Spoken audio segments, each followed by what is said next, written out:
गाय, Prisca और उनके 2 बच्चे मैडॉक्स और ट्रेंट। गाय और प्रिस्का जल्द ही डिवोर्स लेने वाले हैं और वो अपने दोनों बच्चों के साथ एक फाइनल फैमिली वेकेशन आते हैं होटल अनामिका में। अब होटल में आते ही उन्हें कॉम्प्लीमेंट्री ड्रिंक्स दी जाती है और बच्चों के लिए भी वहाँ पर अलग से इंतजाम था। ट्रेंट की दोस्ती वहाँ के मैनेजर के नेफ्यू एब्लिप से होती है और वो तीनों ही बच्चे खेलने चले जाते हैं। अब बीच पर खेलते हुए ट्रेंट वहाँ सबके नाम वगैरह पूछने लगता है क्योंकि उसके हिसाब से उसकी मेमोरी पावर कुछ ज्यादा ही अच्छी थी। अब रात में प्रिस्का और गाय की लड़ाई हो जाती और दोनों बच्चे उनकी बातें सुन पाते हैं। मैडॉक्स ट्रेंट का ध्यान बटाने के लिए उसके साथ एब्लिप का दिया हुआ मैसेज डिकोडिंग गेम खेलने लगती है, जिसके बाद सीन शिफ्ट होता है बीच की तरफ, जहाँ पर हम एक लड़की को देखते हैं जो स्विमिंग करने जाती है और उसका बॉयफ्रेंड वहीं पर बीच पे बैठा हुआ था। अब अगली सुबह सब लोग ब्रेकफास्ट कर रहे थे। वहाँ पर हम एक और फैमिली को देखते हैं, सर्जन चार्ल्स, उसकी वाइफ क्रिस्टल, उनकी यंग डॉटर कारा और चार्ल्स की मदर एग्नेस। क्रिस्टल को कैल्शियम डिफिशियंसी थी, इसीलिए वो वेटर को अपने लिए उस हिसाब से ब्रेकफास्ट लाने बोलती है। तभी अचानक वहाँ पर एक लेडी जिसका नाम पेट्रिशिया था, उसे एपिलेप्टिक सीजर्स आने लगते हैं और सबका ध्यान उसकी तरफ जाता है। उसका हस्बैंड जेरेन, जो कि एक नर्स है, उसे संभालता है और थोड़ी ही देर में वो नॉर्मल हो जाती है। अब कुछ देर बाद होटल का मैनेजर कापा फैमिली को एक प्राइवेट बीच के बारे में बताता है कि वो सिर्फ स्पेशल फैमिलीज के लिए है और बहुत ही ज्यादा सुंदर जगह है वो, इसीलिए वो उन्हें वहाँ जाने का ऑफर करता है। एक्साइटेड होकर वो सभी राजी हो जाते हैं और उनके साथ चार्ल्स की फैमिली भी ज्वाइन करती है। अब ड्राइवर उन्हें बीच के थोड़ी दूरी पर छोड़ता है और फिर उन्हें बहुत सारा खाना भी देता है और कहता है कि आपको इस सब की जरूरत पड़ेगी क्योंकि बच्चों को बहुत ही ज्यादा भूख लगती है। और फिर इतना कहकर वो वहाँ से चला जाता है। अब ये बात कुछ समझ नहीं आती क्योंकि वो खाना इतना ज्यादा था जैसे वो लोग वहाँ कुछ हफ्ते रुकने वाले हैं, लेकिन इस पर कोई भी ज्यादा ध्यान नहीं देता।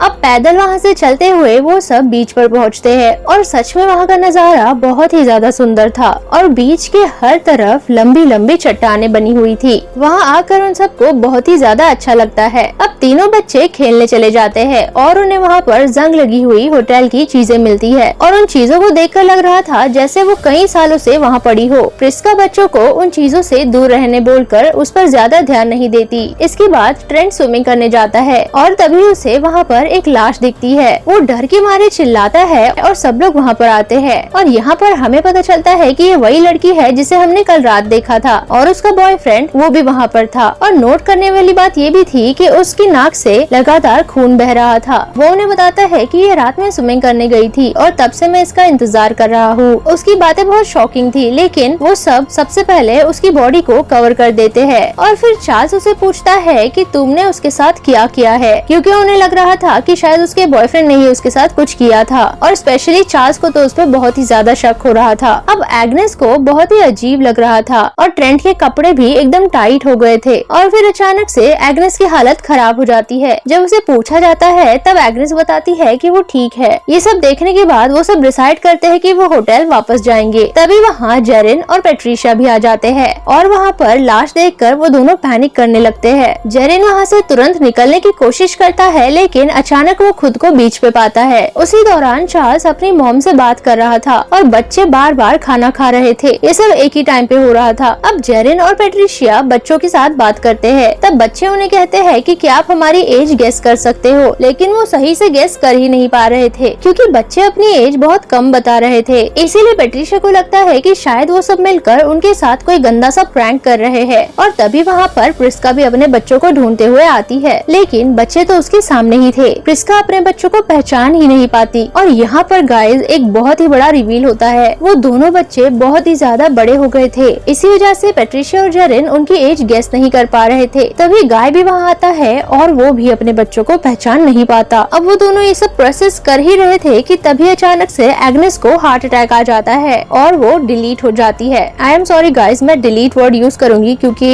यूट्यूब की कुछ पॉलिसी है तो I can not use those words, वरना ये वीडियो एज रिस्ट्रिक्टेड हो जाएगी। ओके, एग्नेस के डिलीट होने के बाद उन सबको कुछ भी समझ नहीं आता और वो सब दो की टीम बना के वहाँ से बाहर निकलने का रास्ता ढूंढने लगते हैं, लेकिन वो सब बार बार वापस बीच पे ही आ जाते थे। मीनवाइल चार्ल्स को शिज़ोफ्रेनिया की वजह से ऐसा लग रहा था जैसे सेडन उस पे अटैक करने वाला है और वो उसके फेस पे नाइफ से कट लगाता है, लेकिन एक ही सेकंड में उसका जख्म भर जाता है। ये देखकर किसी को कुछ भी समझ नहीं आ रहा था और वो सब मिलकर बातें करने लगते हैं। वो बोलते हैं कि हमें शायद एक दूसरे के बारे में जानने की जरूरत है। और तब उन्हें पता चलता है कि वहाँ मौजूद हर फैमिली में कोई न कोई बीमार है। जैसे प्रिस्का के पेट में ट्यूमर है, चार्ल्स को स्किज़ोफ्रेनिया है, क्रिस्टल को कैल्शियम डिफिशियंसी है, पेट्रिशिया को एपिलेप्सी और सेडन को हेमोफीलिया, जिसकी वजह से उसके नाक से लगातार खून निकल रहा है। और अब उन्हें रियलाइज होता है कि शायद किसी रीजन की वजह से उन सब फैमिलीज को वहाँ उस बीच पर भेजा गया है। तभी अचानक प्रिस्का के पेट का ट्यूमर बड़ा हो गया था और वो बेहोश हो जाती है। चार्ल्स उसके पेट पे कट लगा के ट्यूमर को बाहर निकालने की कोशिश करता है, लेकिन कट लगाते ही बार बार बंद हो रहा था। इसीलिए सब मिलकर उसके कट को खींच के पकड़ते हैं और ट्यूमर को बाहर निकालते हैं। और अब उसका ट्यूमर एक फुटबॉल साइज का हो गया था। सक्सेसफुली उसे बाहर निकालने के बाद प्रिस्का होश में आती है और अब वो एकदम ठीक हो गई थी। तभी सेडन देखता है कि उसकी गर्लफ्रेंड की बॉडी पूरी तरह से डिकम्पोज हो गई थी। वो सब भी ये देखकर हैरान हो जाते हैं, क्योंकि इस प्रोसेस को 7 साल लगते हैं। और फिर उन्हें यहाँ फाइनली रियलाइज होता है कि इस बीच पे 1 मिनट 2 साल के बराबर है। मतलब 30 मिनट्स में वो सब 1 साल जी रहे हैं। अब ये जानकारी मिलने के बाद वो सब मिलकर डिस्कस करते हैं कि आखिर वो लोग वहाँ से कैसे निकल सकते हैं। दूसरी तरफ ट्रेंट और कारा टेंट में थे और वो दोनों अकेले ही खेल रहे थे। अब कुछ ही देर बाद जब वो दोनों बाहर आते हैं तो सब लोग देखते हैं कि कारा प्रेग्नेंट हो गई थी। कुछ ही देर में उसे लेबर पेन भी होने लगता है और उसका बच्चा जन्म लेता है, लेकिन वो 1 मिनट में ही डिलीट भी हो जाता है, क्योंकि जो केयर बच्चे को मिलनी चाहिए थी वो नहीं मिली और वो सब बहुत ही ज्यादा दुखी हो गए थे। इसके अलावा चार्ल्स की दिमागी हालत और भी ज्यादा खराब होती जा रही थी। वो जेरन को बहुत बुरा भला बोलने लगता है, जैसे उसका अफेयर उसकी वाइफ के साथ है, और भी खराब खराब चीजें बोलने लगता है। और फिर वो अपनी वाइफ को पूछता है कि तुम्हारे चेहरे को क्या हुआ है, जाओ जाकर थोड़ा मेकअप लगा लो। अब ये सुनकर वो दुखी होकर वहाँ से चली जाती है और चार्ल्स अपने दिमागी हालत के चलते आखिरकार सेडन को डिलीट कर देता है और वहाँ से चला जाता है, एज इफ उसने कुछ किया ही नहीं। तब गाय उसके हाथ से नाइफ लेता है और एक बैग में डालकर छुपा देता है, ताकि वो पागलपन में किसी और को डिलीट ना करे। अब वहाँ ऐसी अजीब चीजें होते हुए देखकर जेरिन को अपनी वाइफ की बहुत चिंता हो रही थी और वो कहता है कि उसकी वाइफ को बहुत ही जल्द दवाई की जरूरत पड़ सकती है, इसीलिए वो होटल स्विम करके जाएगा और हेल्प लेकर आएगा। हालांकि ये नेक्स्ट टू इम्पॉसिबल था, लेकिन वो उनकी बात नहीं सुनता और वो स्विम करके चला जाता है। थोड़ी ही देर बाद जेरिन की बॉडी तैरते हुए मैडॉक्स के पास आती है और जेरिन भी डिलीट हो चुका था।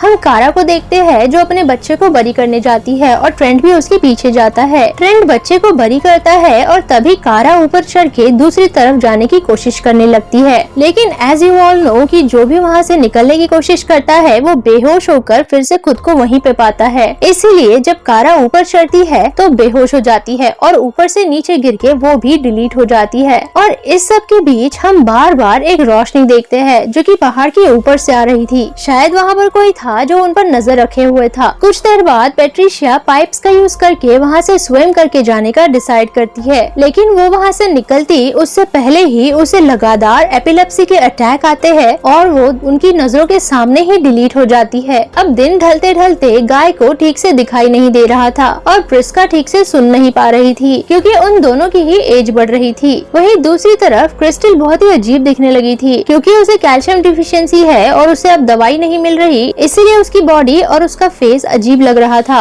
वो एक दुपट्टा ओढ़कर खुद को छुपाने उन सबसे दूर चली जाती है। यहाँ गाय और प्रिस्का अकेले में बातें कर रहे थे। गाय उसे बताता है कि प्रिस्का के अफेयर के बारे में वो सब कुछ जानता था और हमेशा से उसे ये बात पता थी, लेकिन उसने उनकी रिलेशनशिप ना खराब हो इसीलिए उसे कभी कुछ बताया नहीं। बट अब इन सब बातों का कोई मतलब नहीं, इसीलिए उन्हें अपने आखिरी पल एक दूसरे के साथ खुशी से बिताने चाहिए। सीन शिफ्ट होता है ट्रेंट और मैडॉक्स की तरफ, जो वहाँ से निकलने का गुफाओं के अंदर कोई रास्ता ढूंढ रहे थे। तभी उन्हें क्रिस्टल की आवाज आती है जो वहाँ पर उन सबसे छुप कर बैठी थी, लेकिन अब वो बहुत ही ज्यादा भयानक दिखने लगी थी और उसे लग रहा था कि शायद वो दोनों उसका मजाक उड़ा रहे हैं, इसलिए वो उन दोनों को वहाँ से जाने कहती है और फिर उनकी तरफ बढ़ती है, लेकिन उसके हाथ पैर सब कुछ टूटने और अपने आप जुड़ने लगते हैं और वो बहुत ही भयानक तरीके से डिलीट होती है। ट्रेंट और मैडॉक्स ये देखकर वहाँ से भाग जाते हैं और तभी उन्हें एक बुक मिलती है जो वहाँ पर आए एक ट्रैवलर की थी और उसमें उसने बहुत कुछ लिखा था, जैसे उस बीच के बारे में लिखा था और उन सब पर किसी ने नजर रखी हुई है। इसके अलावा उस बुक में पिछले यहाँ पर आए हुए सारे गेस्ट के नाम भी लिखे थे जो अब मिसिंग है और वो दोनों उस बुक में और भी ज्यादा चीजें देखने लगते हैं। यहाँ दूसरी तरफ चार्ल्स अपनी बीमारी के चलते गाय पे अटैक करता है और प्रिस्का ये देखकर दोनों बच्चों को को छुपने कहती है, जिसके बाद वो खुद एक जंग लगी हुई नाइफ से चार्ल्स पे अटैक करती है। जैसे ही जंग उसके खून में मिलता है इन्फेक्शन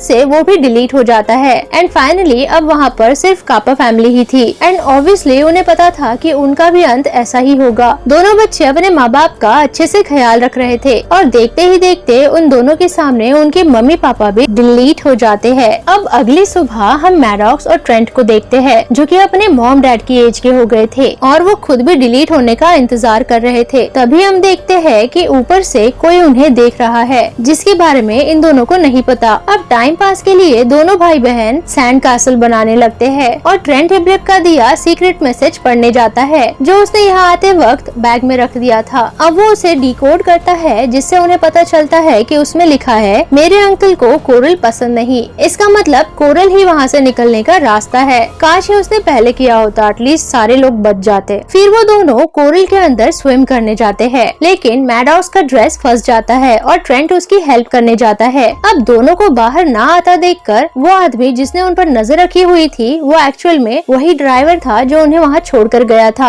अब वो ये देखकर मैनेजर को रिपोर्ट करता है कि सारे लोग डिलीट हो गए हैं, जिसके बाद वो वहाँ से चला जाता है। एंड गाइस, यहाँ पर फाइनली हमें पता चलता है कि ये resort Warren and Warren company का रिसर्च सेंटर है और वहाँ आने वाले सारे गेस्ट दरअसल टेस्ट सब्जेक्ट थे। मतलब उस कॉम्प्लीमेंट्री ड्रिंक में एक दवाई मिलाई जाती थी और फिर उन्हें दी जाती थी, जिससे उन्हें पता चलता था कि ये दवाई कितने साल तक काम करेगी, क्योंकि उन्हें एक दिन में पूरे लाइफ टाइम का पता चलता था। और ये सब अब तक 80 दवाइयों के साथ हो चुका है, लेकिन अब तक उन्हें कामयाबी नहीं मिली थी। बट दिस टाइम उन्हें एपिलेप्सी की दवाई मिल गई, क्योंकि पेट्रिशा को 8 घंटे 17 मिनट तक कोई भी अटैक नहीं आया था। मतलब ये दवा 16 साल तक काम करेगी। जैसे ही वहाँ पर गेस्ट आते हैं, उन्हें वेलकम ड्रिंक दी जाती है और फिर से ये सिलसिला शुरू होता है। अपने अगले गेस्ट को भी वो लोग वेलकम करते हैं और फिर उन्हें भी कॉम्प्लीमेंट्री ड्रिंक देते हैं। तभी अचानक हम देखते हैं कि ट्रेंट ऑफिसर को बुक देता है, जिसमें वहाँ आए लोगों के नाम थे और फिर वो दोनों नए गेस्ट को ड्रिंक पीने से मना करते हैं और हमें दिखाया जाता है कि ट्रेंट और मैडॉक्स कैसे बचे। उन दोनों के बाहर आने से पहले ही ड्राइवर वहाँ से जा चुका था, वरना शायद उन दोनों के मरने का भी इंतजार करता। अब वो गेस्ट से ड्रिंक लेने के बाद वो उन्हें सब कुछ बताते हैं कि यहाँ पर क्या चल रहा है। तब ऑफिसर चेक करता है और उसे पता चलता है कि उस लिस्ट में जितने भी नाम है वो सब मिसिंग है और इसी के चलते वो वहाँ मौजूद सभी को गिरफ्तार कर लेता है। अब मैडॉक्स और ट्रेंट वहाँ से अपने आंटी के घर निकलते हैं, जो अब उनकी उम्र से भी छोटी होगी। इसी के साथ ये मूवी यहाँ पर खत्म हो जाती है। Thank you for watching.